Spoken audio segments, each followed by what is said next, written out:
All right, now that you've done your table that shows that you're going to be moving from current practice to best practice to world class, what I want you to do is to take that table. So let's go to your portfolio. We're going to go to process. There we go. That's the table that I led you to. Current operating practice, what is the potential gain?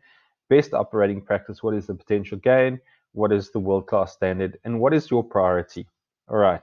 So you're going to get your team to come in with some input. You're going to get your manager's input, but then you're going to take it one step further. So the next set of questions is going to be leading you into that.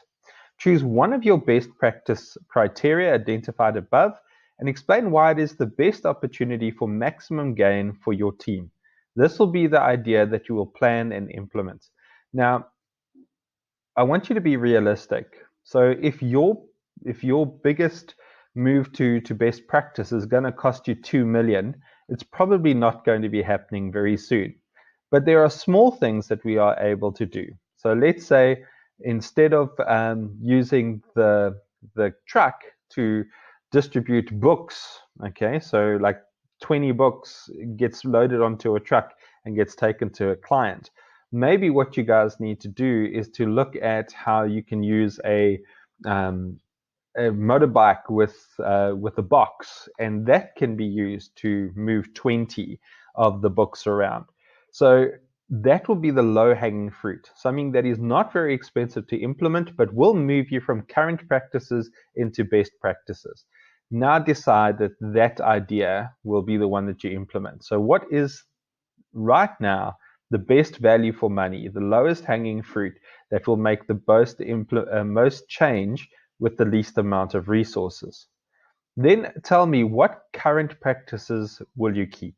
So maybe there is something that, in a perfect world, we would have a machine that could turn widgets into whatchamacallits. But that machine costs 2 million. And so we're going to be putting that into a budget. But right now we're going to keep the current practice. So tell me, which current practices are you going to keep and why are you going to keep it?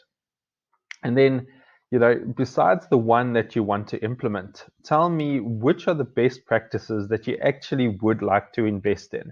So tell me, out of that chart, which ones would you want to move from current practice into best practice? Okay, so I want to know which one you want to implement. So that's number one. Number two, which might you just keep at current practices? Maybe it's because your team is not yet skilled enough. Maybe it's because it will take too much time to implement. Maybe it's because you actually don't know if that product is going to exist in another year's time. So you're going to keep that current practice. And then number three is, which best practices do you want to adopt and why do you want to adopt it? What kind of benefit, what kind of value would it add if you moved into best practice? Okay, so you guys can fill that in now, and then we will be going on to the next video.